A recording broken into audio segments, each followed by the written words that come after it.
Está a começar a 21ª hora, um outro lado das notícias. Estamos a desenvolver uma cobertura especial a partir da investigação das jornalistas Alexandra Borges e Judite França. Em estúdio esta noite tenho Clara, nome fictício, é a mãe biológica de Pedro e Filipe, cuja história começamos por ouvir na reportagem desta noite. Tenho também Nádia, antiga criança do Lar Universal, hoje uma adulta, e também o advogado Jaime Rori, especialista em Direito de Família e Menores, além da Alexandra Borges, uma das autoras desta investigação. Muito boa noite a todos. Eu vou começar por si, Clara. Boa noite. Muito boa noite. Bem-vinda. Percebeu-se pela reportagem que quem tomou a iniciativa de entregar os seus filhos naquele local foi a sua mãe. Já falou com ela sobre estas revelações? Sobre estas revelações, não, ainda não falei com ela. Tenho evitado de falar. E o pai das crianças? Não sei do paradeiro. Desde que eu saí desde que eu consegui fugir daquela casa, junto com os meus dois filhos, foi a pessoa que eu nunca mais vi. Para termos uma ideia clara, entre a altura em que, com a ajuda do seu filho Pedro, conseguiu libertar-se daquele cativeiro que relatou na conversa com a Alexandra, entre esse momento e o momento em que deixou de ver os seus filhos, quanto tempo é que passou, mais ou menos? mais ou menos, eu quando consegui fugir, graças ao meu filho Pedro, a gente conseguiu fugir, fugimos os três. A primeira coisa que eu fiz, porque eu não tinha mais sítio nenhum onde recorrer, fui para a casa dos meus pais. Pedi ajuda à minha mãe para me ajudar com os meus filhos, para poder ficar com eles, para eu poder largar a vida que andava, para poder ficar com os meus filhos. Mais ou menos, isso durou um mês em casa dela. Eu durei um mês, os meus filhos ficaram uns 3, 4 dias, que a senhora minha mãe arranjou logo o lar onde os pôr. E depois a Clara ainda os foi visitar algumas vezes, não é? Eu fui visitar 3 vezes os meus filhos ao lar.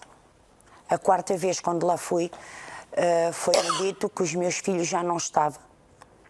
Então eu fui ter com a minha mãe, a perguntar o que é que teria acontecido para eles não estarem lá, e a minha mãe diz-me: filha, está descansada, que os teus filhos estão bem, estão com bispos e com pastores.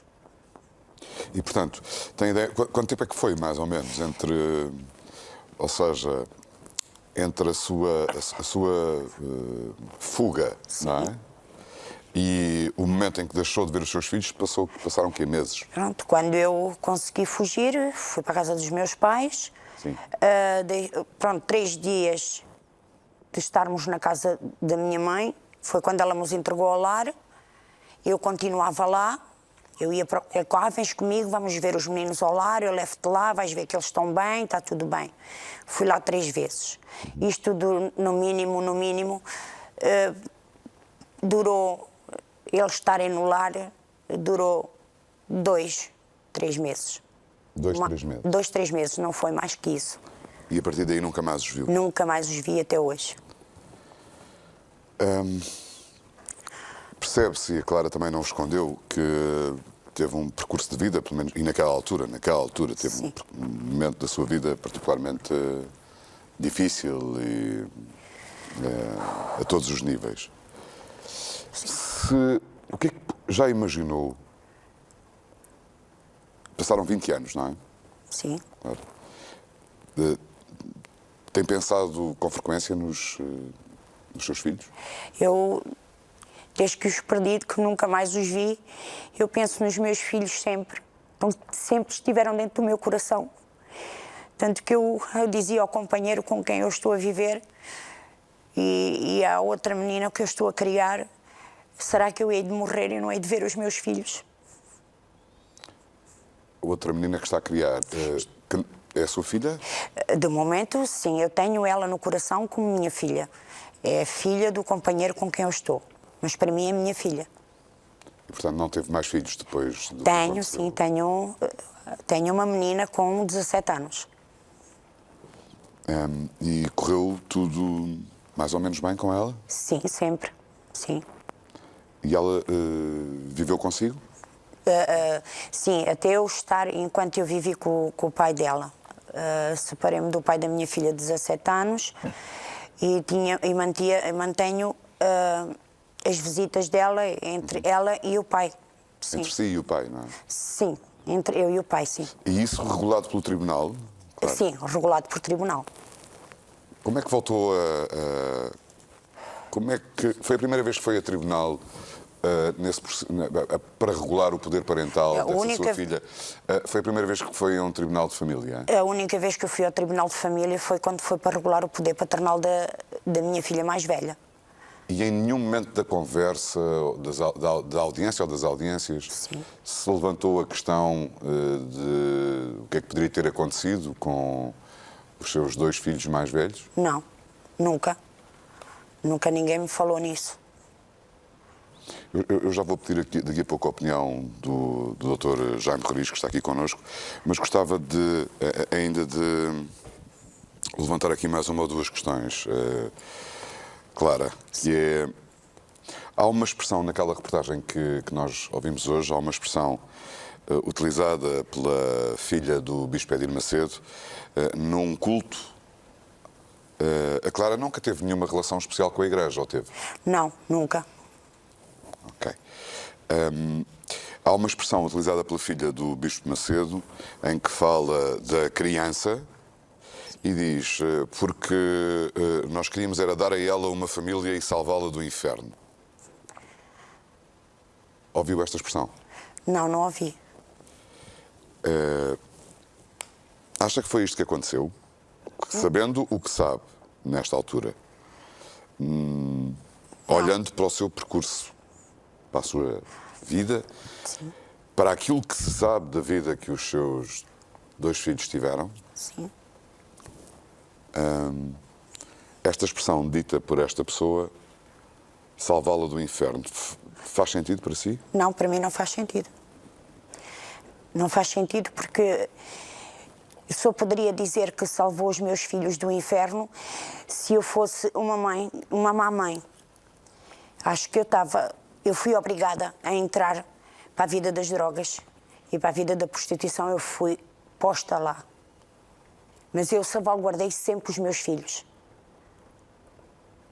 Protegi sempre o Filipe e o Pedro, eu protegi-os, tanto que os protegi que pedi ajuda, para não os pôr em risco em nada do que eu fizesse. E essa ajuda foi dar no que deu. Roubaram os meus filhos. Alexandra, que contributo é que podes dar aqui? Tu conheces tudo isto muito melhor que qualquer um de nós. Muitas destas... eu gostava de voltar a sublinhar isto, que é para a Clara, tal como já tinha acontecido com a Maria, elas são protagonistas da história, mas na verdade elas estão a assistir a estes episódios que nós temos colocado no ar da mesma forma que todos nós, que todos os outros espectadores. Porque, na verdade, e muitas vezes, na maior parte dos casos, só quando os episódios estão no ar, é que elas têm acesso a algumas das imagens e algumas das informações que lá constam.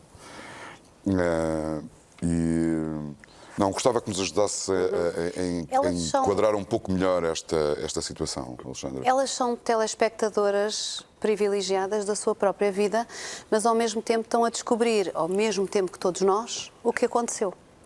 Ou seja, a Clara procurou os filhos. É verdade, e ela não esconde, que o pai dos miúdos a colocou numa vida de toxicodependência e prostituição, da qual ela conseguiu fugir graças ao Pedro, tinha 6 anos, pediu ajuda a quem? Aos pais, como seria normal. Se calhar, eu se tivesse uma situação, era a primeira porta que eu batia seria aos meus pais, e o que ela encontrou foi uma mãe, crente da iurte, que colocou os filhos dela num lar, à revelia dela. Ela confronta-se com essa situação e o que ela faz é visitar os filhos e pensou que a estavam a ajudar, à semelhança de outras mães. E há uma altura em que ela nem se apercebe, mas está a perder os seus filhos porque alguém o escolheu. Porque a filha do bispo escolheu o Pedro, porque viu aquela fotografia e ficou apaixonada pelo Pedro. Era um miúdo de louro, de olhos azuis, conhecido no lar como o bebé Cerelac. E deixa-me dizer uma coisa, Zé. Estas reportagens que nós estamos a fazer põem em causa, de alguma forma, o processo de adoção tal como ele foi feito aqui.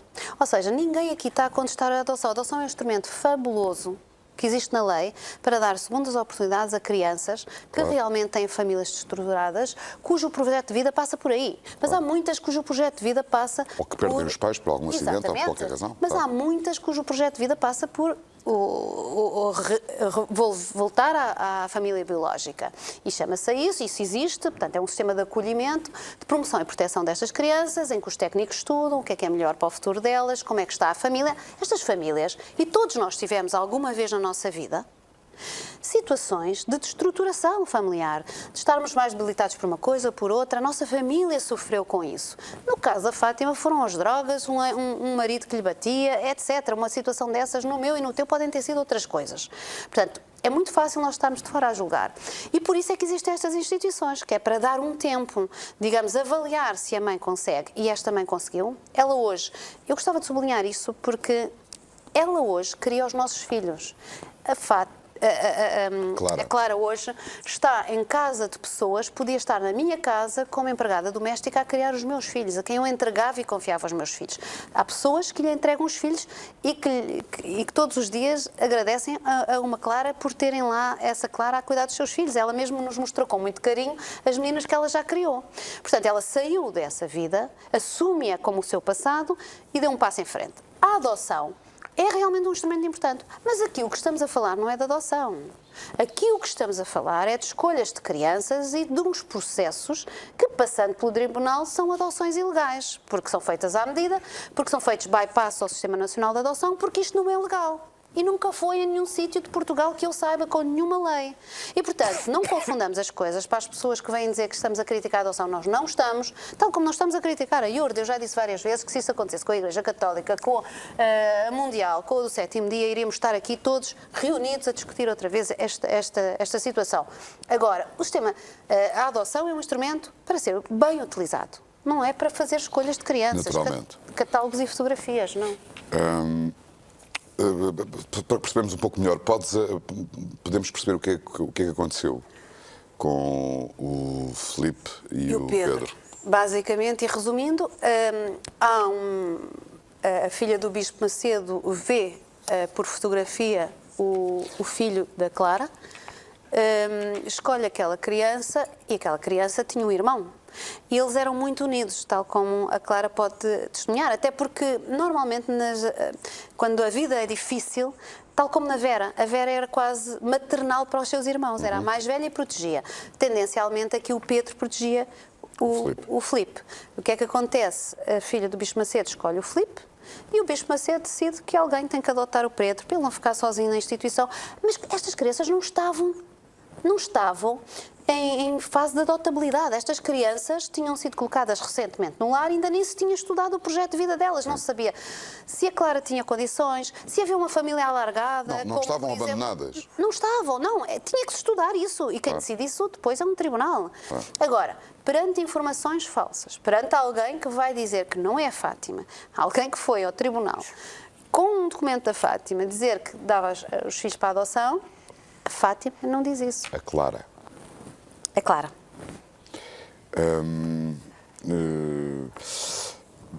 Sim, e entretanto, hoje em dia é possível identificar o paradeiro deles? Não, hoje em dia sabemos perfeitamente que o Filipe está entregue a Cristiano, filha do bispo, e que o Pedro está entregue a um outro bispo da Igreja Universal, a Jacqueline, que era diretora do lar. Não sei se na sua altura. Lembra-se dela? Com tia Jacqueline, que era casada com outro bispo. Com outro bispo, certo. Com o bispo Sinés. Sim, sim. A Nádia esteve lá. Certo. Não é? Quantos anos é que passou no lar? eu começo a ter memórias do lar, pronto, a partir dos 4, porque eu vou para lá bebê. Entretanto, há recordações de camarada que eu não recordo. No entanto... Portanto, só quando o lar se mudou nas instalações para H. Coutinho... Sim, é que eu começo a ter a percepção, lá está, de onde eu estou. Porque aquilo para mim era como se fosse um infantário. Pronto, eu estou aqui, mas a minha mãe um dia há de vir. E eu começo a... Que recordações antigas é que são essas, Nádia? Recordações de... Coisas boas ou coisas más? Eu começo a ter, a partir do refeitório da instituição, em que, pronto, eu muito pequenina, né, colocavam-me no refeitório, diziam, olha, isto é um prato, eu vou-vos ensinar a como estar, para que as visitas, quando fossem lá, pronto, os pastores e outras entidades, né, fossem lá ver-nos, pronto, para ver, para escolher, vissem o nosso comportamento. Entretanto, a gente tinha que saber como estar, como comer, como falar. E eu lembro-me dessas aulas, pronto, isto com 4, 5 anos. E as crianças que estavam lá nessa altura, a Nádia e os outros? Eu fui para lá com 6 meses, pronto. Mas para eles era tudo... Ou seja, essas aulas e aquilo que podia resultar dessas aulas sobre como comportar-se à mesa, como falar, como se dirigir aos adultos, como etc. Como brincar. Como brincar, eram muito importantes. Certo. O que eu mais me recordo nestas memórias assim é que na altura a gente não podia dizer asneiras tais como pronto, posso citar, estúpido, parvo. Se a gente dissesse alguma dessas palavras, nós éramos castigados. Mas que castigos é que... Castigos esses que eram... Tu vais para a casota do... Nós tínhamos um cão, pronto, que era o Beethoven. E, entretanto, o Beethoven tinha uma casota que era ao lado de um barracão. Barracão esse que era, pronto, discipulado pelo tio Hilário. Ele é que, pronto, fazia lá as ferramentas dele, tinha lá... O tio Hilário é o motorista, não é? O motorista da instituição. Passo a citar que o tio Hilário, para mim, foi como se fosse um pai de todos aqueles anos que eu lá passei. Entretanto, castigos esses sim, na casota, ou vais para o pé do homem do saco, que isto é uma história que se prolonga, pronto, se portas mal vais para o pé do homem do saco, que reside no sótão do lar. Muitas das vezes também fui para o barracão. Mas fechavam-te lá no barracão? Sim. E ficavas lá quanto tempo? Ideias, não sei. Mas isto castigos que eram dados pelas funcionárias do lar. E qual era a ideia que tu tinhas da adoção? O que é que te diziam em relação à adoção? Tens que portar bem, tens que falar bem, não te sentes assim, olha como é que tu... Pronto, eu na altura, nós éramos todos aprontados, pronto, tínhamos que vestir de uma certa forma, tínhamos que usar o cabelo de uma certa forma, e eu era... não vou dizer que eu não era santa, eu era uma miúda terrível de lidar. Terrível de lidar ao ponto de me esconder debaixo da cama, porque quando me puxavam o cabelo, pronto, eu não gostava que me penteassem. Entretanto, a tia que me penteava, muitas das vezes andava à minha procura, ou seja, era um andar de 3, uma casa com 3 andares. E eu lembro-me de ela já a subir as escadas e eu já, tipo, onde é que eu me vou esconder? Será que... Nádia, onde é que tu estás? A Nádia esteve lá quanto tempo no lar? Que saiu de lá com que idade? Eu, no Nunca foi- entanto, quando o lar começa a ser já legalizado pela... Posso dizer? Para a Segurança Social? Não, pela outra diretora. Pela Carla Ferreira? Não, Conceição Pereira. Ah, pela Conceição. Foi muito mais tarde isso. Pronto, quando o lar começa a ser legalizado pela Conceição Pereira, é-me dado, pronto, um processo de adoção. Ou seja, eu vou adotada. Que idade é que tinha nessa altura? Nádia? Mais ou menos. Voz 10, eu não sei, eu era... Mas foi adotada e voltou? Sim, Foi devolvida? sim. Eu própria disse à juíza de Odmira que não queria ficar com a senhora. Mas isso é muito mais tarde. Isso seria 2011? Eu lembro-me de recordações de Odmira, eu lembro-me de passar o Ano Novo, o Natal, ainda me lembro da minha irmã ir-me lá visitar, de andar na escola. Mas isso, com que idade mais ou menos é que a Nádia tinha? Eu tinha por aí uns 9, 10. 9, 10 anos? 10. E, portanto, mas isso foi um processo de adoção normal? Eu acho que sim, porque quando me chegam à sala de estudo e dizem, Nádia, precisamos falar contigo, está aqui uma senhora que gostou muito de ti. Que a Nádia nunca tinha visto. Não, só por foto. Portanto, é a escolha por catálogo. Sim. Foi a primeira vez que eu vi a foto, posso dizer o nome Diga. desculpe. Da senhora? Eu não sei se posso. Diga o primeiro nome. Conceição, é Sonzinha. Mas era da igreja, não era? Era isso, eu não sei se ela era crente da igreja. É que ela está a falar de um período que é muito posterior. Ou seja, a tentativa de adoção, a sua tentativa de adoção foi ali por... Já, o que estamos a falar nós aqui, ela sempre esteve no lar e o que estamos a falar nós foi de 94 a 2001. Isto é muito posterior, porque com a diretora que ela está a falar já é uma fase De legalização. de legalização em que as coisas... Nós não estamos nessa fase. Então, mas Alexandra, mas deixa-me tentar perceber então aqui isto. Agora aqui com a Alexandra. Enfim, já percebemos que aquilo não correu bem, esse processo de adoção. Não. E, portanto, a Nádia regressou ao lar, não é? Certo. E há falhas na adoção, quer dizer, na adoção legal e completamente feita, às vezes há falhas, não é? Sim, claro. Mas normalmente há estes períodos de 6 meses, esteve lá e depois Sim, recusou ficar, foi isso? não, eu acho que foi sim. Porque eu lembro-me de, pronto, ir para lá no verão e depois da passagem de ano ter uma... Nádia, mas isso não deve ter corrido muito bem, porque a Nádia não se lembra de quase nada, pois não? Tenho recordações boas e tenho recordações más. Ok. Mas então, para não haver dúvidas aqui, na fase a que nós nos reportamos das adoções ilegítimas, no mínimo, e forçadas, É como 94 a como as que 2000. aconteceram com Sim. os filhos da Clara, nessa altura o lar era totalmente ilegal. Completamente ilegal. Em 2004 pedem o estatuto de IPSS. Como é que um lar ilegal consegue chegar a tribunal com pareceres, ainda que decalcados e não validados pela Santa Casa da Misericórdia, com documentos falsificados e nulos do ponto de vista legal, como já se percebeu, e ninguém se questionar? Mas agora as pessoas começam-se a questionar. É curioso que eu, antes de entrar aqui em estúdio, estive a falar com uma senhora que trabalhava na altura no IRS e o IRS fazia... O IRS, o Instituto de Reinserção Social. E fazia o seguinte, conforme... Por exemplo, ela diz-me que executou para este lar, exatamente na fase em que nós estivemos, juízes, mandados judiciais a dizer vá buscar estes menores e coloque-os no lar. E ela até me comentou que havia uma senhora... Vai buscar estes menores onde? Ao lar?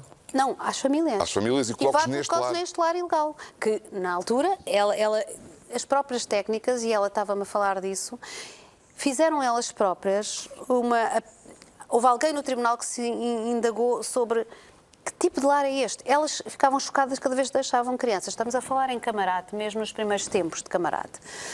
E ela estava-me a dizer, e nós na altura Primeiros tempos de Camarate, que foi início dos anos 90. Foi em 91. 91, 92, por aí. Sim, 94. 94. Em que elas fizeram um relatório sobre o lar para entregar ao próprio Tribunal de Família Houve alguém que solicitou o que é que pensam desse lar e elas próprias entregaram um relatório de que não tinha pessoas qualificadas, que havia coisas muito estranhas. Ela hoje recordou que naquela altura, com a equipa, entregaram esse relatório. E, portanto, estão-nos a surgir, enfim, depoimentos de pessoas várias que só agora começam-lhes a fazer alguma luz, algumas coisas a que assistiram. Isto é normal. Mas essas decisões não nos permitem concluir que tenha havido uma intenção dolosa de... Não, mas pelo menos não. Negligência, não é? Sim, não é Ou assim. seja, ninguém sabia exatamente como é que aquilo funcionava, mas entrava no circuito normal das decisões Entrava judiciais. completamente. Havia várias crianças, nós temos mandados judiciais, nós temos connosco documentos, mandados judiciais de magistrados que mandavam, e preto no branco, colocar a criança no lar da Universal. E o lar era ilegal à data, isso temos sem dúvida.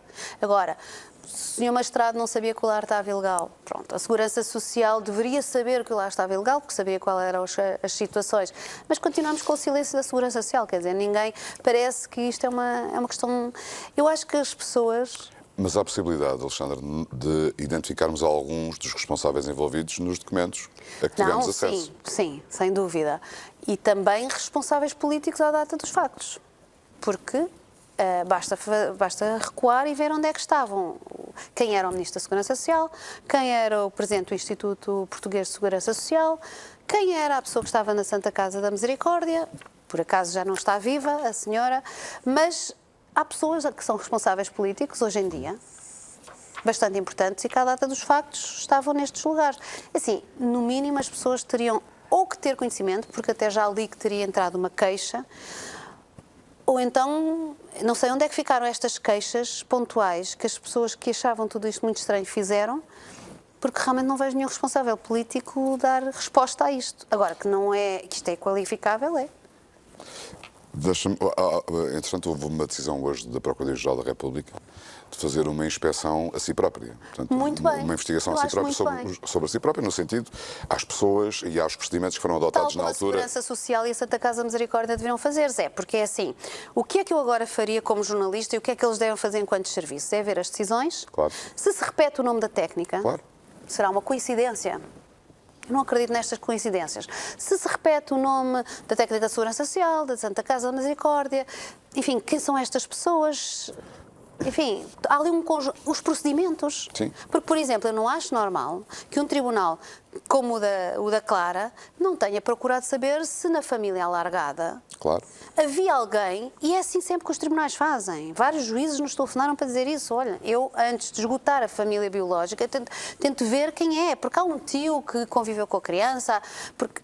Com quem há E não algum estou a vínculo dizer que a emocional. adoção não possa ser. A adoção Claro. é um procedimento muito interessante, volto a dizer. Mas ninguém está contra a adoção, só por má Pois, fé. mas Só as por má fé que pessoas- alguém pode achar é que como estar estamos aqui a contra a prejudicar quer esse dizer, processo. não- Porque é óbvio. Deixa-me ouvir aqui o Dr. Jaime Roriz, que é advogado especialista em direito de família e menores, não é? Sim, especializado, sim. Eu tenho variadíssimas perguntas para lhe fazer, mas gostava de o ouvir primeiro, de uma forma genérica, se quiser, sobre como é que está a processar todas estas informações que têm vindo aqui a ser divulgadas nos últimos 8 dias. Curiosamente, estava-me a lembrar de uma situação que o problema é a primeira vez que as coisas acontecem. É como uma fraude do Alves dos Reis, não é? Não acontece outra, só aconteceu aquela. Ou seja, e há um determinado momento que ninguém está à espera que haja um lar que pretenda fazer, digamos assim, a exportação de crianças e de colocar crianças em situação de uma adoção que não seja ilegal. E, portanto, não havia mecanismos, nem as pessoas estavam alertas para isso. E, portanto, é provável que isso tenha acontecido dessa forma. Mas, de qualquer forma, a experiência que eu tenho de lidar com tribunais, quer em casos de adoção, quer nos casos de família, sendo certo que até os tribunais não estão isentos de críticas, podem ser criticáveis também, mas a experiência que tenho é uma experiência de muito cuidado, e um cuidado extremo. E um cuidado extremo naquilo que é corrente e nas coisas que acontecem, naquilo que se espera. Espera-se que hajam pessoas, pais, candidatos a pais, que tenham uma tentativa de facilitar as coisas, de conseguir escolher uma criança, e estamos à espera disso. Que haja um lar ilegal e que falsifique documentos e que faça esse tipo de situações que, ao que parece, terão ocorrido, eventualmente, e aqui pronuncio-me mais em abstrato sobre isto, sobre quais seriam as normas aplicáveis, e também um bocadinho da prática dos tribunais. Os tribunais provavelmente não estavam à espera disto. Doutor João Rodrigues, mas assim, eu percebo, e todos nós percebemos o que é que está a dizer, o país era muito diferente naquela altura, não é? Mas, naquela altura, digo eu, haveria instituições que funcionavam magnificamente bem. Não é? Sim, as instituições, no que não tem a ver, nunca são suficientes. É preciso fazer retiradas de crianças, como a Alexandra dizia há pouco. Não, mas havia muitas delas que funcionavam bem, espalhadas pelo país. Sim, da não é? própria Segurança Social. Da própria Segurança Social, da Santa Casa. Mas em determinados momentos, em momentos em que há uma urgência em fazer uma retirada de uma criança, muitas vezes as instituições não chegam. E, Então, portanto, recorre-se ao que houver. Não, de acordo. Mas a minha Pode questão, acontecer. ou seja, eu só estava a trazer isto para aqui para tentar perceber se haveria aqui alguma hipótese de haver algum tipo de comparação de comportamentos e de procedimentos, não é? Entre instituições que eventualmente funcionassem bem e outras que não funcionassem bem. Esta era ilegal, ponto, não é? Portanto, Não era fiscalizada. É um Zé. absurdo. Quer dizer, como é que um tribunal, desculpem lá, é assim, eu não estou bem... Porque é assim, quando se retira uma criança aos pais biológicos, a ideia é protegê-los. Chama-se... proteger as crianças. Proteger as crianças, proteger essas crianças. Isso chama-se promoção e proteção de menores, que é, elas entram num processo em que vão ser protegidas, vão para um sítio melhor, supostamente, que a sua família, uma ilha Mais onde seguro. elas podem, mais seguro. seguro. Eu pergunto como é que uma instituição ilegal que não tem fiscalização da Segurança Social, no limite pode lá acontecer tudo, doutor. Não se pode dizer, porque não havia sítios, agora ter essas crianças num lar ilegal. não estou a justificar. Não pode justificar Nem pouco isto. mais ou menos, mas a procurar uma explicação, porque como é que isso terá acontecido e porque é que terá acontecido. E, sobretudo, eu creio que o que acontecia, o país era diferente, como dizia há pouco, e não se estava alerta para isso, não se estava à espera disto. Às vezes, é muito fácil ludibriar o aparelho de Estado, porque o aparelho de Estado não tem mecanismos suficientes para conseguir. E é claro que o legislador depois veio reagir, e a legislação já foi alterada, e nesta alteração, na última alteração da legislação, os critérios são muito mais apertados. Alguns deles são públicos, os critérios de avaliação das entidades, etc. Mas isso, nenhum de nós duvida que, bom, daqui a 10 anos será ainda melhor do que hoje e, portanto, esperemos pelo menos que sim. Mas aqui o que está em causa e o que perturba é que são vidas concretas de várias pessoas, não é? Como é o caso desta noite, sobretudo da Clara. Mas também o da Nádia. A Nádia passou por um processo diferente, mas eu conheci a Nádia esta noite, há pouco, mas... seja o que for que aconteceu na vida da Nádia, isso reflete-se naquilo que ela é. Acontece com todos nós, não é? Certo?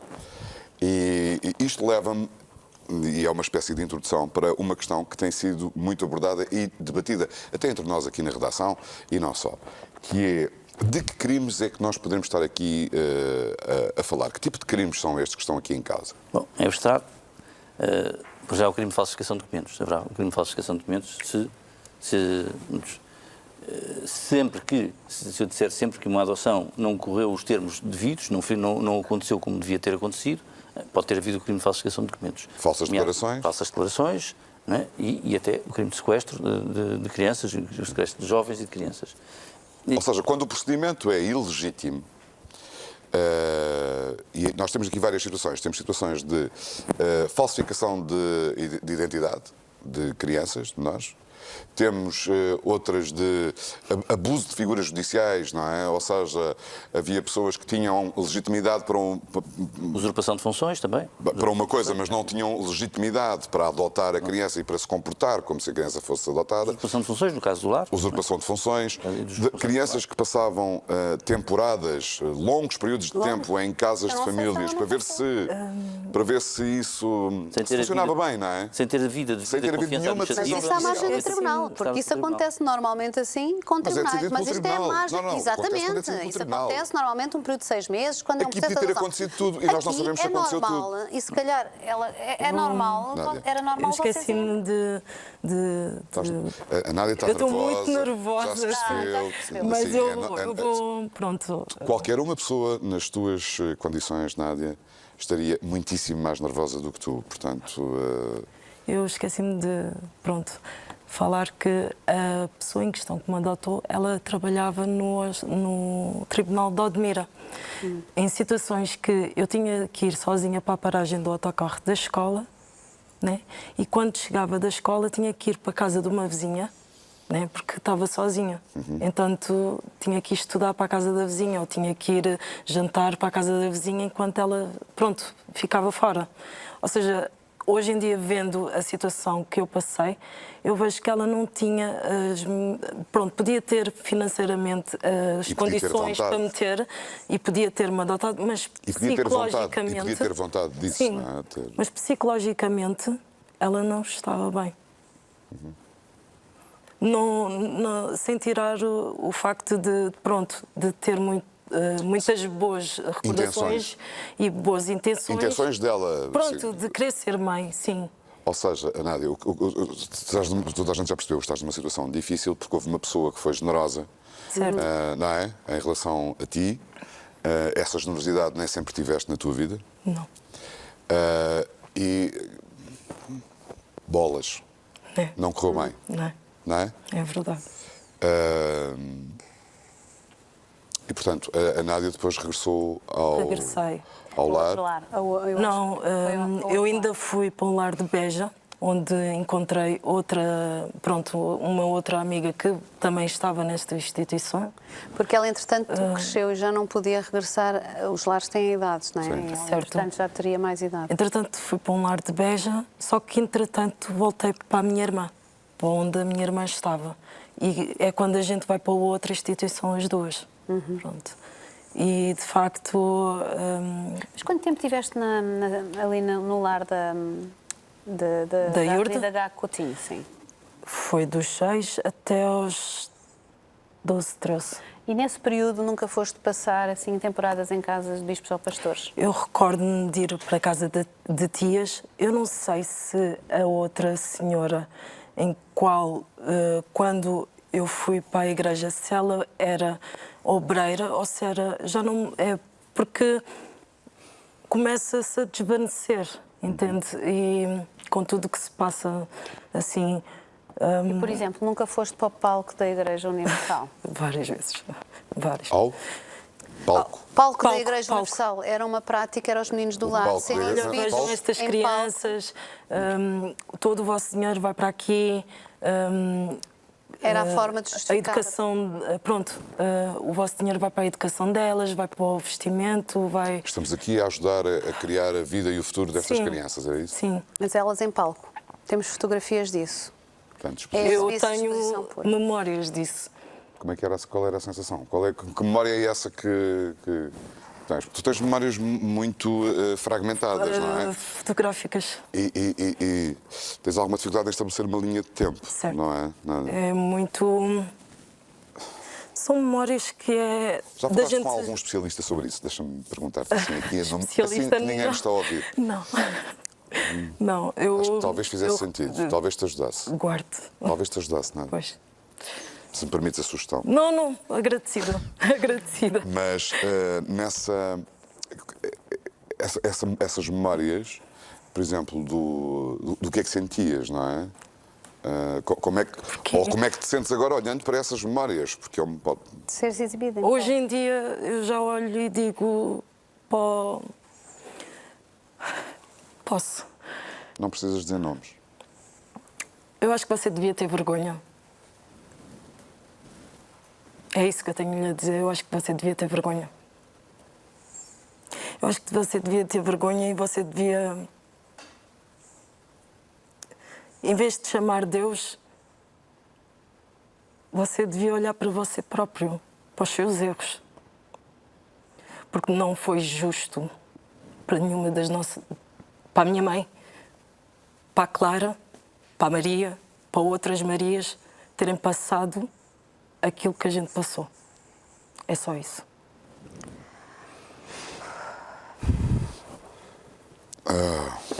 Esta situação dos meninos estarem em palco numa igreja ou noutra situação Hoje seria mais difícil de fazer, até porque entraram em vigor as Comissões de Proteção de Crianças. As Comissões de Proteção de Crianças existem, já cobrem todo o território nacional, e seria difícil que uma Dr. Jaime Rodrigues, mas eu confesso que não estou minimamente interessado em discutir se a questão está melhor ou pior.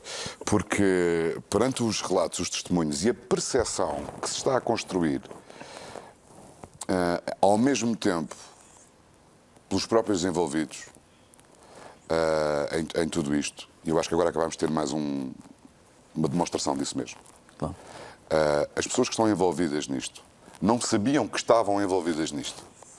Não sabiam o que é que lhes tinha acontecido a si, falta de memórias e porque a idade era muito precoce. Ou porque não sabiam por isso, ou porque não sabiam porque ficaram na ignorância, como as mães das crianças que nós temos estado a falar. Mas as pessoas estão a ter percepção, mesmo as envolvidas, estão a construir a percepção e a tentar perceber o que é que lhes aconteceu à medida que estamos a falar sobre isto. Eu, na sexta-feira, utilizei aqui a expressão e repito, acho que nós estamos, eu sinto-me algures numa galáxia diferente desta, mas a observar coisas que não se passam nesta, que se passam noutra galáxia. Portanto, parece tudo irreal e tudo etéreo. Mas depois há aqui uma coisa que me parece, acima de tudo, antes da lei, há uma coisa que qualquer criança aprende, que é a diferença entre o bem e o mal. Certo. Não é? Nádia? Com Sabes o que é que está certo e o que é que está errado desde Com sempre? certeza. Não sabes? Com certeza, desde Isto não significa que as pessoas façam sempre tudo bem, obviamente, não é? É por isso que há outras intervenções e outros mecanismos a todos os níveis da sociedade, não é? Certo. Mas as crianças aprendem a distinguir o certo e o errado, o bem e o mal, antes de saber se o que está certo, se o que está errado é crime ou não é crime, não é?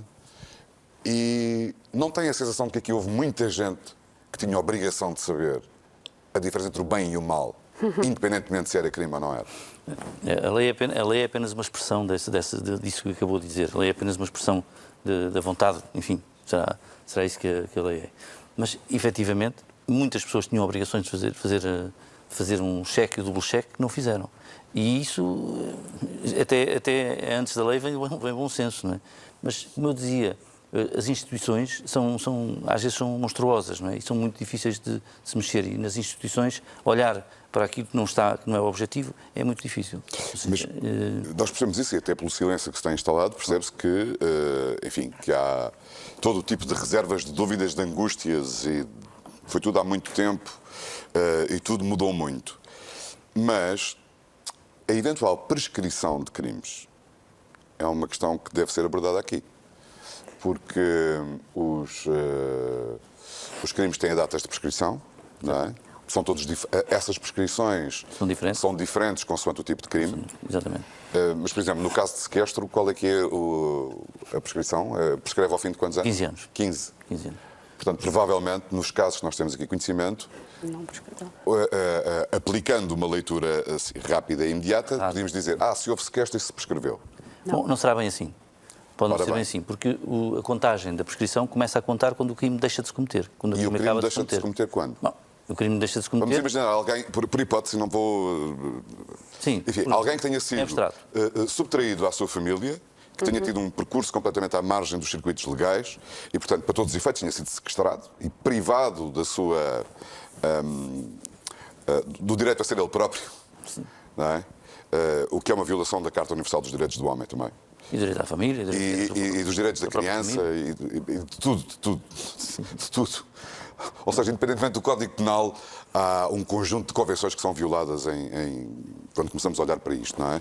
Mas vamos imaginar alguém a quem aconteceu isso com 4 anos de idade e que tem agora 22, por exemplo. Passaram 18 anos. Portanto, é mais do que os 15 do crime de sequestro. Mas esta pessoa só é autónoma e adulta há 4, desde que fez 18, à luz da mesma lei. Portanto, ela não esteve sequestrada desde os 4 até aos 18. E sendo que hoje, com 22 anos, também está a ser vítima de um embuste. Está a ser vítima do seu próprio sequestro, sem dúvida, sem dúvida. Não, mas, efetivamente, ela esteve sequestrada até aos 18. Exatamente. E aí o crime ter-se-á deixado de cometer. Claro que depois há aqui muitas questões de prova. Numa situação destas, isto não prescreveu. Pois. A ser assim, o crime não terá prescrito. Só prescreve quando o crime deixa de se cometer. A contagem para a prescrição começa, efetivamente, quando o crime deixa de se cometer. Isso Tem não ideia deixou de se cometer até aos 18 anos? se há jurisprudência suficiente em Portugal para percebermos qual é que é a avaliação que um tribunal ou que um magistrado pode ter sobre isto? Julgo que não.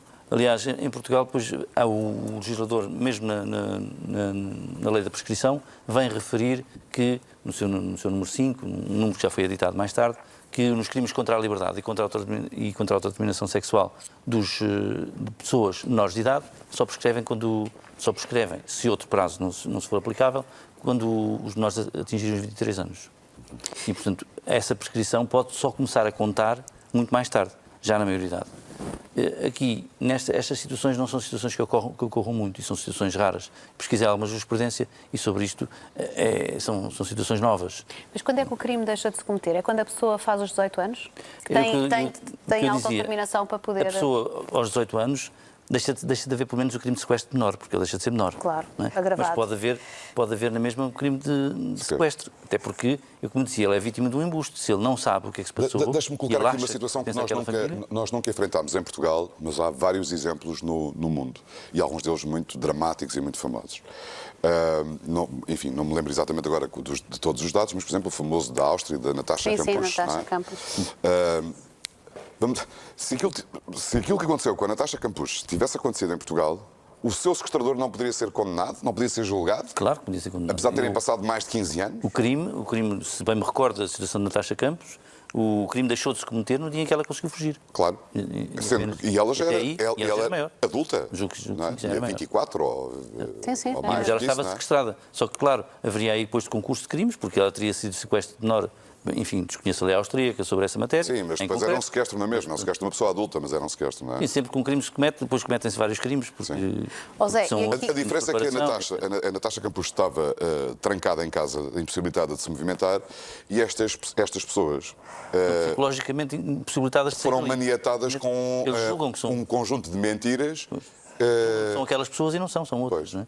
E, portanto, aquilo são quase como muros. Não é? É claro, tenho alguma curiosidade em saber como é que os tribunais reagiriam a isso em Portugal. Tenho alguma curiosidade em saber. Mas podemos aqui considerá-lo como em abstrato, que é interessante se esses muros psicológicos são efetivamente como os muros da Natasha. Mas, por exemplo, nós vimos aqui qual foi a reação da Vera e do Luís quando confrontados com estas primeiras revelações. Clara, eu tenho estado aqui voltado mais para o outro lado do estúdio, mas também a deixei recompor-se um pouco. Teme, em primeiro lugar, é seu desejo, isto sente necessidade, é importante para si estabelecer contacto com os seus filhos e explicar-lhes qual é que foi a sua verdade desta situação toda? Para mim é muito importante poder estar com os meus filhos ou poder falar com eles para lhes contar toda a verdade. Não a verdade que foi contada a eles. A verdade que foi contada a eles, mentiram. Disseram que os tiraram porque a mãe os maltratava ou coisa de género. Não, eu quero contar a minha verdade, a minha versão, que é a verdadeira, não aquela que eles sabem. Mas, na verdade, a Clara, neste momento, não faz ideia qual é que foi a versão que lhes contaram a eles. Tem uma ideia? Eu não faço ideia qual foi a versão que lhes contaram, mas imagino, pelo que tem passado, eu imagino. E não teme qual é que possa ser a reação deles? Não temo. Sei que hoje em dia talvez os meus filhos não queiram falar comigo, mas eu estou aqui para lhes dizer diretamente que eu não os abandonei. Eles foram-me tirados, foram-me arrancados. A avó entregou-os e depois adotaram-nos, levaram-nos. Eu gostava de poder dizer às pessoas entendidas, tribunais, ao Sr. Presidente, que nos deem respostas a nós mães, que ao longo destes 20 anos temos sofrido muito. Que nos deem respostas como foi possível eles serem adotados sem as nossas assinaturas, sem nós dizermos que sim, que a gente dá os nossos filhos para a adoção. Clara, é impressão minha, ou durante estes 20 anos a Clara chegou a acreditar que uma parte da culpa era sua? Foi praticamente sempre. Sempre pensei que a culpa seria minha por ter estado na vida em que estive. Mas eu, pura e simplesmente, eu estive, pertencia àquele mundo em que já foi dito. Águas passadas.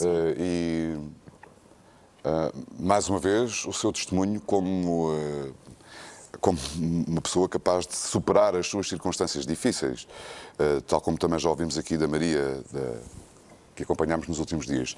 Mas o que eu queria dizer com isto, talvez não me tenha exprimido muito bem, claro, é isto. Ou seja, a história está montada de tal maneira que mesmo a Clara, que agora se sente revoltada e percebe que finalmente está aqui evidente aos olhos de todos que tenham boa fé, não é? Que estejam de boa fé, que a Clara e os seus filhos foram vítimas de uma conspiração, de uma história, não é? Sim. Mas só agora é que a Clara se sente esse conforto, porque até agora se calhar sentia-se culpada.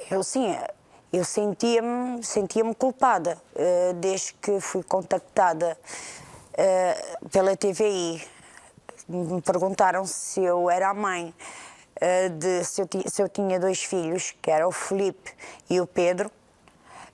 Tiraram-me assim um peso de 500 quilos dos meus ombros, porque eu já estava a começar a saber como é que os meus filhos estão. E foi através da TVI que eu consegui ver como é que eles são hoje. Uma coisa que eu nem acredito, meus filhos são uns homens e eu não pude ver o crescimento deles porque me os roubaram.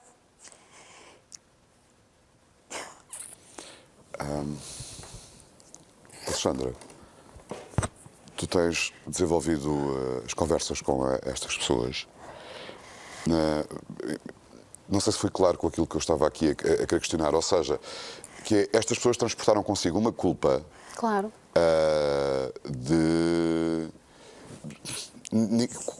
Quando falavam disto a alguém, ninguém acreditava nelas. Não, e eram as mães que abandonaram os filhos. Pois, é que isso não era só o que o meu filho está a pensar. Nas famílias, elas eram as mulheres que abandonaram os filhos.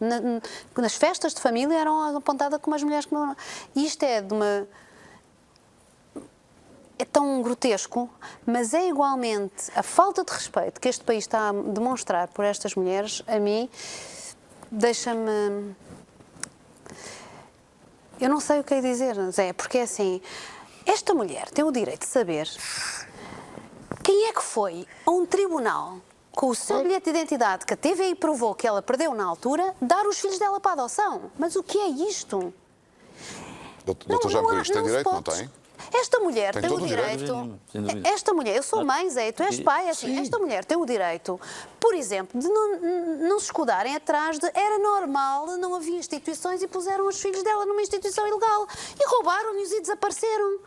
Alguém tem que dar resposta a isto, não podemos ficar... Não, porque são coisas que não estão no passado. O sofrimento desta mulher não está no passado, está aqui neste momento. Ela está aqui no estúdio, não é? Este sofrimento é real, não prescreveu este sofrimento. Não. Exatamente. É assim, havia um crime, há um crime desde 2007 que é tráfico de crianças para a adoção. Concretamente, o que estamos aqui a falar. Existiu o crime, antes existia tráfico de crianças para abusos sexuais, para exploração... Mas há outros crimes configurados aqui. Não havia o crime com este nome, mas havia o sequestro, Sim. havia usurpação de identidade, Alexandra, havia... o que E a aconteceu? dor não prescreveu. As mães estão aqui para E o dizer fim que a do dor não sequestro prescreveu. é só, ou seja, qual é que é a finalidade do sequestro? É só uma etiqueta adicional que se coloca no problema, não é? Porque o sequestro de uma criança, independentemente se é para exploração laboral, para exploração sexual, para seja o que for, é o segundo elemento de caracterização, mas o problema é o sequestro, não é? Embora uns sejam mais graves que outros, como é evidente. Naturalmente, sim, mas para uma mãe e para aquela pessoa que é sequestrada, aquela pessoa deixa de poder ser ela. Ela não sabe quem é. Nós vamos ter um caso em Ela que há não uma sabe. pessoa que não sabe exatamente, não sabe nada. Ela viveu 22 anos a pensar que era outra pessoa. Aliás, é um grande confronto que a TVI está a ter neste momento, vamos dar a identidade dessa pessoa ou não? Vamos seguramente contactá-la. Ela tem que dizer qualquer coisa. pode ou não querer falar connosco. Mas é assim, esta pessoa viveu uma vida enganada. Que será um próximo caso. Quer dizer, não se faz isto. Mas também não se faz o que este país está a fazer. Eu, francamente, sinto-me envergonhada, enquanto portuguesa, de não haver ninguém, e eu aqui, que sou a primeira a pedir desculpa a estas mulheres, por viver num país que lhes fez isto aos filhos. Sinceramente, acho que as autoridades deviam fazer isso. Era o mínimo que estas mulheres mereciam. Agora, eu como portuguesa tenho vergonha, sinceramente, de estar num país que não dá resposta a estas mulheres. E eu peço-lhes desculpa, sou a primeira a pedir desculpa por pertencer a este país que lhes fez isto e que não lhes dá agora respostas que elas precisam. Eu subscrevo o teu já pedido é de muito. desculpas. Eu subscrevo o teu pedido de desculpas e assino logo a seguir ao teu nome. Acho que todos devemos um pedido de desculpa. Porque isto aconteceu quando nós estávamos aqui todos, não é? Assim, independentemente das funções que tínhamos. Enfim.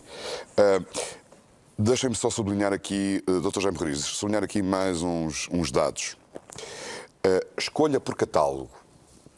O legislador já há muito tempo, já em 94 tinha feito isso, essa situação não existia, não é? Não são os pais que escolhem o menino, depende de um relatório da Segurança Social ou da Santa Casa da Misericórdia de Lisboa, no caso da cidade de Lisboa, e esse relatório tem que ser aprovado, passa por uma série de tramitação que não é de maneira nenhuma, não são os candidatos à adoção que vão fazer essa escolha. Claro. Nem podem dizer que querem adotar aquele menino. É o menino que, enfim, que de acordo com uma série de critérios que hoje têm que ser publicados e que na altura não havia essa obrigatoriedade, mas de acordo com uma série de critérios que vai caber se aquela relação pode encaixar e tem tendência para funcionar ou não.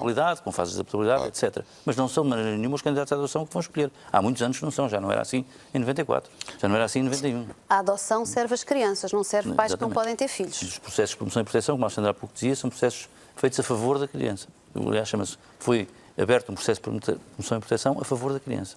Sabe o que é que esta coisa da escolha por catálogo é uma outra versão de outros crimes igualmente hediondos que acontecem na humanidade, que é escolher pessoas por catálogo para satisfazer algum tipo de capricho ou de desejo.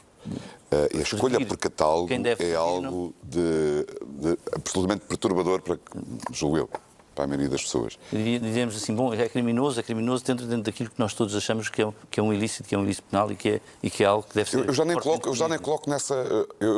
como eu lhe dizia, quer dizer, eu acho que nós... Assim, às vezes as leis são feitas para nós nos organizarmos todos melhor e para sermos mais justos. Mas antes das leis há o bem e o mal. E isso é algo que, independentemente da língua que falamos, da cor da pele, da idade que temos, todas as pessoas têm a obrigação de saber, não é? Nádia, certo? Entendemos desde pequenos. Certo. Não faças isto, faz aquilo. Não digas isto, diz isto. Não sentes assim, senta-se assim. Estás a ver? São coisas que nos marcam. Há episódios que nos marcam.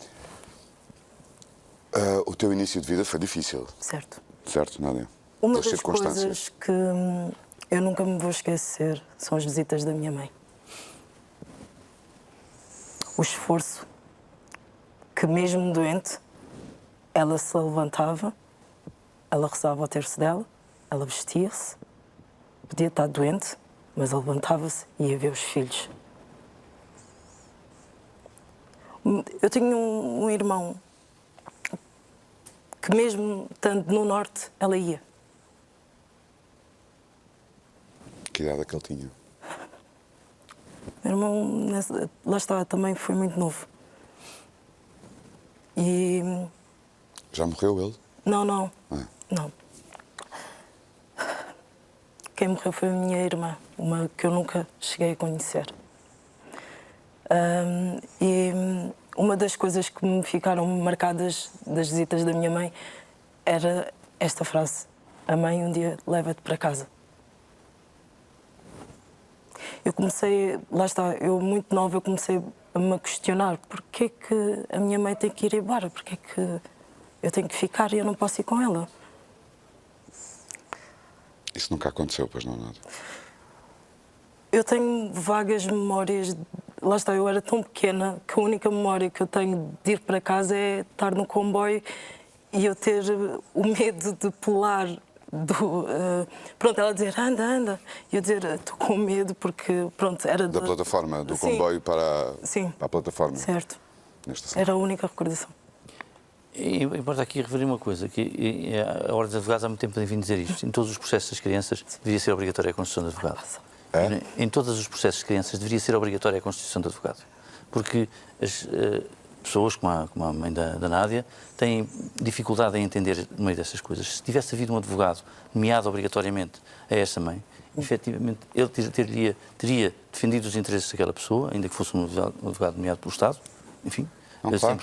Sempre que e muitas vezes tenho visto muitos processos de adoção e situações na televisão em que as pessoas se queixam e há uma situação comum. Faltou ali um advogado a defender aquelas pessoas. E a obrigatoriedade de constituição de advogado em processos desta matéria poderia resolver muitas situações. É claro que os advogados, como os juízes e os procuradores, não são deuses, nem têm poder de resolver tudo. Claro, mas a intervenção seria certamente positiva. Seria pelo menos um contributo para a ideia de justiça que legalidade. cada um de nós possa ter. O que falta nessas situações, falta legalidade. E o advogado é garantia disso. Com a sua experiência, já tinha ouvido algum processo de adoção, como aconteceu com os filhos da Clara, em 3 meses? Não. Não há processo de adoção de 3 meses, até porque a própria confiança administrativa demora mais tempo que isso. O que durou 3 meses foi a guarda. Ou seja, o que eles faziam era utilizar o artigo 19 da OTM. A OTM é a Organização Tutelar de Menores. E então pediam a guarda da criança. Mesmo assim, as crianças entraram, a Clara viu-as 3 vezes ou 4 e quando vai lá já não estão. E realmente foi de janeiro, fevereiro e março. Março tem a guarda, a filha do bispo. E leva as crianças para Londres, onde, mais uma vez, o tribunal mantém as visitas. E eu pergunto se estes pais, que não têm muitas vezes hipótese de comprar um bilhete de comboio para ir ver os filhos que estavam no lar, se vão a Londres ver os filhos. Eu não sei sequer, porque nós não temos acesso aos processos. Mas a Clara não sabia disso. Claro, mas é que quando um tribunal dá uma guarda e mantém as visitas aos pais, a Clara tinha que saber disso. Assim, Kafka iria adorar este processo, Pois, porque a questão iria é essa. reinventar... É que o lar está nos dois lados da história, não é? Sim, iria reinventar o labirinto, não é? Mas não, essas situações ainda hoje acontecem situações graves. Hoje, queremos dizer, o legislador apertou as regras, o legislador veio mudar De acordo, Dr. João Rodrigues, mas aqui a única coisa boa que se pode encontrar aqui é as crianças que sobreviveram. Estão vivas. Não, mas hoje Não é? situações... Infelizmente nem todas estão, como já se percebeu. Nomeadamente o exemplo do Fábio. Pode acontecer em qualquer circunstância, sim, é verdade. Mas o que é que aconteceu aqui de... Ou seja, o que é que aconteceu aqui de bom que não pudesse ter acontecido noutras circunstâncias sem ter tido tanto de mal? Alexandra, consegues ajudar-me a perceber isto?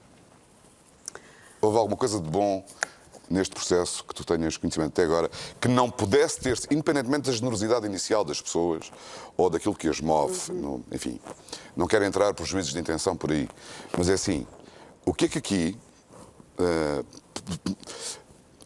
o que é que aconteceu de bom a estas pessoas que não pudesse ter acontecido de outra maneira sem haver tanto de mal?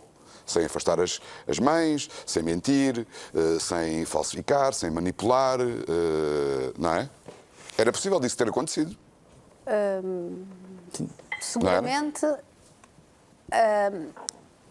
eventualmente, a Clara podia ter tido um processo honesto e até lhe ter sido retirado estes filhos. Certo. Agora, esta forma de retirada é um roubo. Eu não tenho nenhuma dúvida em classificar isto. Moralmente, isto é um roubo. E estas pessoas viveram no desconhecimento total do que tinha acontecido. A Clara não sabe que um tribunal a deixava visitar os filhos porque nunca foi informada disso e, portanto, não ia ver os filhos, não estava no lar. Hoje demos uma entrevista de um segurança que estava à porta, foi colocado à porta do lar porque as mães até queriam subir as grades. Notável declaração desse homem. Esse homem diz, eu fui lá para compreender isto tudo. para fazer a triagem dos pais que me diziam que podiam assinar e os que não podiam assinar. Isso até podia ter uma justificativa legal, ou seja, de haver uma inibição de poder paternal. Mas dadas as circunstâncias... Mas ele depois explicou também que... não sei se nós não podíamos, aliás, voltar Se calhar era bom. daqui a instantes a voltarmos a ouvir essas declarações, porque este segurança que tomou a iniciativa de nos contactar na sexta-feira, quando ficou emocionado com a história da Maria, ele percebeu de qual era a criança que estávamos a falar e tinha uma fotografia dessa criança e decidiu partilhá-la com a mãe. Ele diz depois algo de muito relevante, porque é um testemunho importante e credível, que é as indicações que tinham para impedir as visitas de algumas mães com uma mentira, que era os filhos foram a uma consulta médica. Portanto, há aqui uma conspiração. Há aqui um conjunto de pessoas que se movem e que tomam decisões e atitudes com um determinado objetivo. E isso é grave. Isso é francamente grave. Já temos a reportagem pronta. Vamos ouvir outra vez.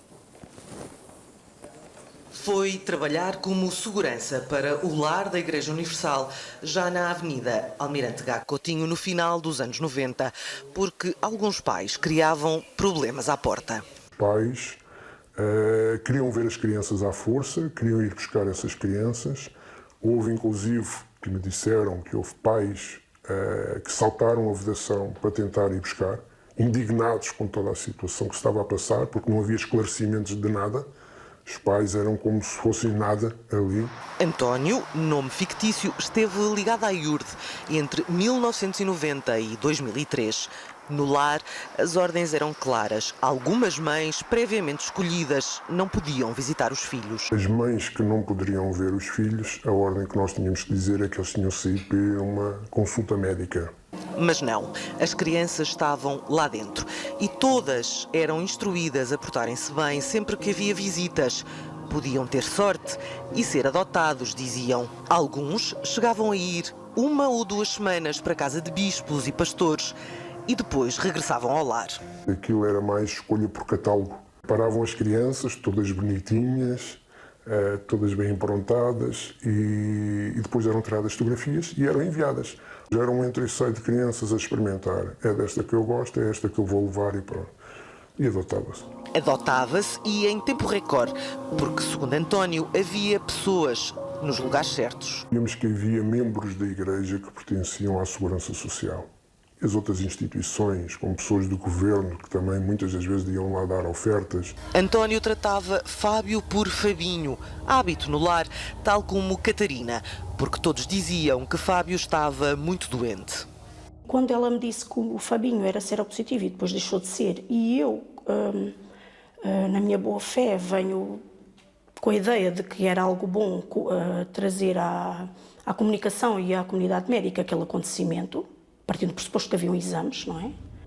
Pela boca dela mesmo, passado uns dias, sou dispensada. E agora é que isto fez-me...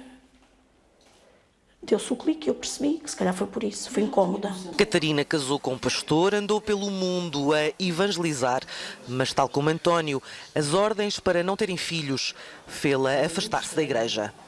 António também recusou a vasectomia, deixou de ser pastor e mandaram-no sair. Depois da reportagem da TVI, sentiram que o silêncio de 20 anos não podia continuar. Uma das declarações deste antigo segurança do Lar Universal da Igreja era: os pais ali não eram nada. Uma expressão que ele utilizou aqui nestas declarações. Onde se percebe, Dr. Jaime Roriz, que há uma construção. Quando se mente a um pai ou uma mãe que quer ver os seus filhos e se diz: o seu filho não está, foi a uma consulta médica, não é preciso dizer nada à criança, não é? Porque a criança está na ignorância, Nem sabe que os pais... não sabe que o pai ou a mãe a procuraram, mas ela sente que foi abandonada. Essa é a parte do lado da criança. Se o pai ou a mãe nunca mais apareceram, ele foi abandonado. Para eles não. Mesmo que eles tivessem batido à porta todos os dias. Não é? Hoje ainda acontecem aquelas situações em que um dos progenitores quer que a criança seja adotada e dá uma morada falsa do outro. E ninguém vai verificar se isso aconteceu ou não. Essas situações acontecem hoje, em 2017. E hoje, em 2017, Dr. Jaime Roriz, a Clara já nos disse aqui que para ela é importante, a todos os títulos, chegar à conversa com os filhos, falar com eles, explicar-lhes o que é que aconteceu, contar-lhes a sua história, a sua verdade.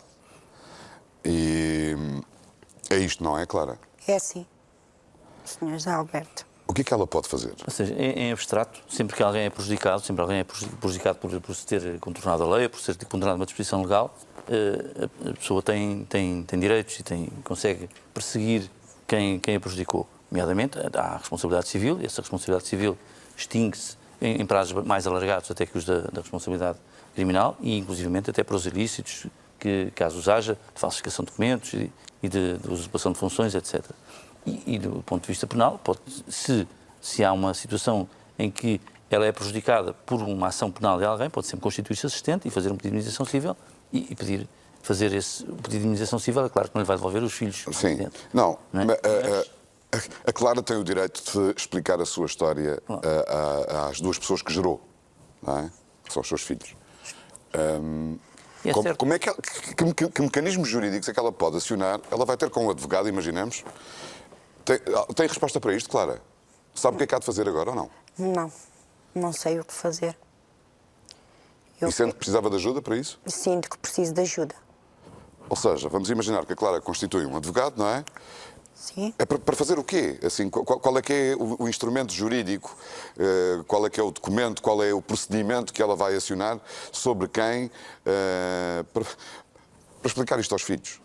Nas situações em que há lugar a indenização, em todas as situações em que há um bem que foi prejudicado e esse bem não pode ser ressarcido, porque não se pode reconstituir, não se pode reconstituir a vida, o direito dá uma resposta que é uma resposta por mero equivalente. Ou seja, o mero equivalente é uma quantia pecuniária, um valor que, para indenizar, se alguém partir uma perna, não se lhe pode retirar. Mas isso provavelmente é o pior que se pode fazer neste processo. Pois, essa é... Porque é transformar as memórias em dinheiro. Pois, não é? Claro. Mas é o mero equivalente, é a única forma de ressarcir isso. É claro que responsabilizar todas as pessoas que deviam ter feito alguma coisa e não fizeram... Não. Deixa-me tentar explicar. Não é tanto a responsabilização criminal ou civil das pessoas. Isso é uma discussão claramente jurídica e exclusivamente jurídica. Esta é diferente. É como é que ela consegue fazer exercer os seus direitos? Porque ela foi enganada. Foram-lhe retirados os filhos, ela só quer contar a sua história aos filhos, para já. É este passo, não é, Clara? Sim. A questão é que tudo isso depende também da vontade dos filhos. Se os filhos são maiores, se os filhos forem maiores, eles têm autonomia, naturalmente, se querem ver que não querem. Não é? Mas, eventualmente, conseguirá exigir que quem sabe da história, quem sabe o que é que aconteceu, se retrate e que conte a história. Ela exige saber que a história que ela tem para contar aos filhos é coincidente com a história que lhe contaram ou não. Exatamente. A eles. Sim. Ela pode exigir que quem é responsável, conte isso aos filhos. E pode fazer esse pedido. Mas é claro. Está preparada para os seus filhos não quererem eventualmente falar consigo? Sim. Já pensei nisso. Já pensei que os meus filhos não queiram falar comigo e que digam que não querem ter qualquer contacto comigo. Eu estou preparada para isso. Mas também gostava que eles soubessem a verdade. Toda a verdade. Será que eles estão a ver isto? Acho que provavelmente amanhã teremos... Sim, penso que sim, José Alberto. Penso que eles estejam a ver. E se eles estiverem a ver, eu quero que eles saibam que eu nunca os abandonei. Eu pedi ajuda à avó para me ajudar a tomar conta deles, para eu poder tomar rumo à minha vida, para ficar com os meus filhos. E a avó foi pô-los no lar e eles foram-me tirados. É isso que eu quero que eles saibam, que eu nunca na vida os abandonei e nunca os esqueci. Em 20 anos, nunca os esqueci. Eles estão sempre dentro do meu coração. Isso leva-nos a pensar que a justiça não é reconstrutiva, não é reparativa. Há uma corrente, corrente europeia que fala de justiça reconstrutiva, em que se inclui a arbitragem, a mediação e outros meios alternativos de obter justiça, mas a justiça não vai indenizar, vai fazer aquilo que é o pior que pode fazer, é trocar o sofrimento por dinheiro. Não é isso que a move, é isso que a move, Clara. Mas... Imagine que consegue identificar aqui alguém responsável, mover um processo e isso resolve-se pagando-lhe a si uma indemnização compensatória qualquer. É isso que a move, claro? Não, não. Falta-nos um pensamento de justiça reconstrutiva. Falta esse pensamento. E esse é um pensamento, enfim, que toda a sociedade, e perante este caso, deve pensar. Devemos todos pensar. Há pouco, quando vocês diziam pedimos desculpa, e eu secundo-vos nesse pedido de desculpa também, até porque as minhas responsabilidades eventualmente serão maiores, porque estou no meio da justiça, mas temos que repensar isto na forma como fazemos justiça e como conseguimos reconstruir algumas coisas, aquilo que conseguimos reconstruir. Nádia, eu percebi que te emocionaste várias vezes já hoje ao ouvir a Clara e contigo próprio.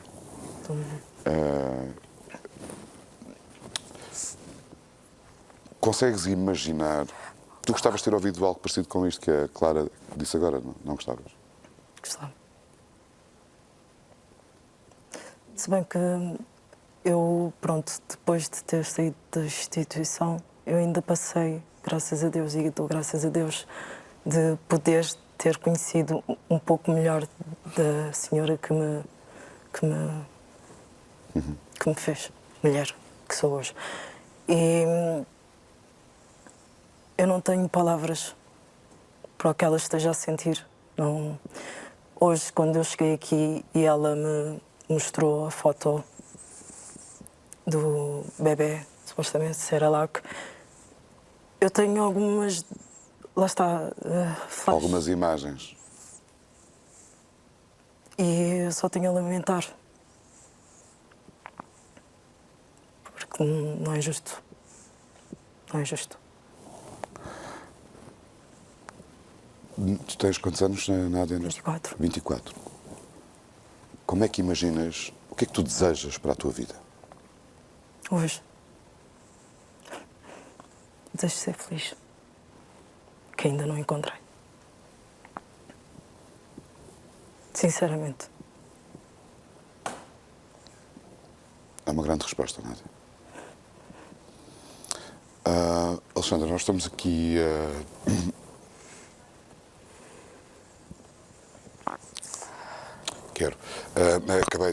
fui interrompido ao receber aqui uma indicação da Regi, porque há uma declaração que acabou de surgir agora. Foi trabalhar como segurança. De um responsável político. Pedro Passos Coelho, é isso, Maria João? Passos Coelho acaba de pedir o cabal esclarecimento desta situação toda, portanto, acho que vale a pena ouvirmos essa declaração feita agora.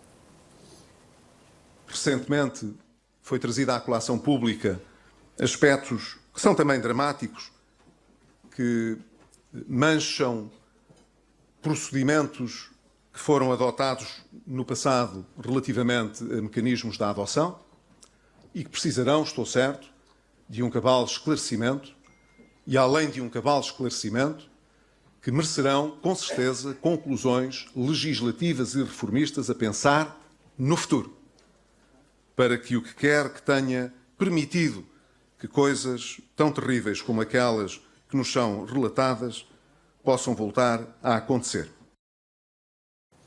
Pedro Passos Coelho, esta noite, no jantar do Grupo Parlamentar do PST, poucas semanas da eleição para novo líder do partido, mas ainda assim, sublinho aqui, o primeiro responsável político a pedir e a manifestar a necessidade do cabal esclarecimento de tudo isto. Tudo isto não deixa de ser surpreendente que as únicas reações que tivemos até agora foram 2 comunicados da Procuradoria-Geral da República. Sem dúvida, a Procuradoria tem... Um ponto de... Enfim, um comentário do Ministro da Segurança Social e do Trabalho que diz que colaborará com o Ministério Público, mas não é isso que está em causa. Ninguém questionou se o Governo ou as autoridades colaboram ou não colaboram. São obrigadas a colaborar, como é evidente, não é? E costumam fazê-lo, de resto, portanto, não há nenhuma dúvida. Mas não havia até agora nenhuma manifestação de... É o primeiro político a quebrar o silêncio. Eu tiro o meu chapéu ao primeiro político que depois de 1 semana e 2 dias faz uma declaração num lugar, é o dele, e que faz uma declaração pública. Haja coragem. A Nádia estava aqui ao meu lado exatamente a dizer a mesma coisa. Haja coragem. Porque este silêncio ensurdecedor é uma falta de respeito para com estas mães. Totalmente. Isto não tem nada a ver com nada, tem a ver com... Eu envergonho-me. Eu só lamento a minha mãe não poder estar viva para poder ver a justiça a ser feita.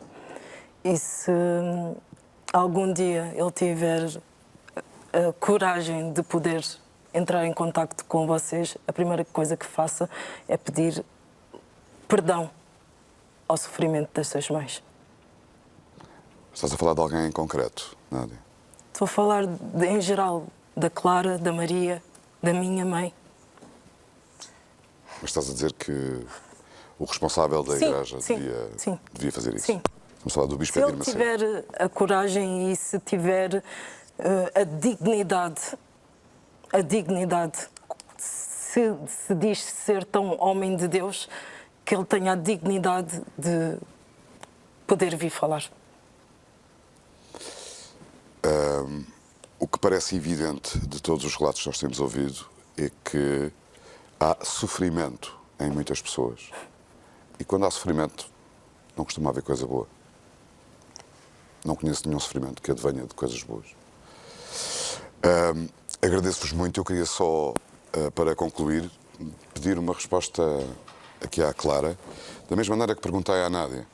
Sim. O que é que a Clara deseja para a sua vida?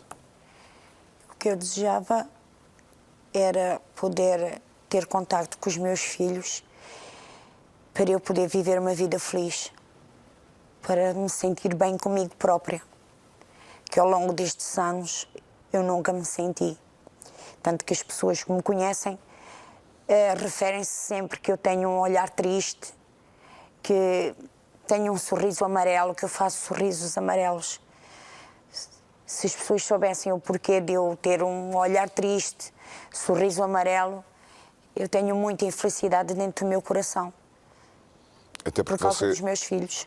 Claro, até porque nunca partilhou com muitas pessoas esta realidade da sua vida, pois não? Não, eu praticamente, as pessoas que sabem, é o rapaz que vive comigo, a menina e a minha filha, de 17 anos, também sabe disso. E a sua mãe? E a senhora, minha mãe, que foi a autora de toda esta situação.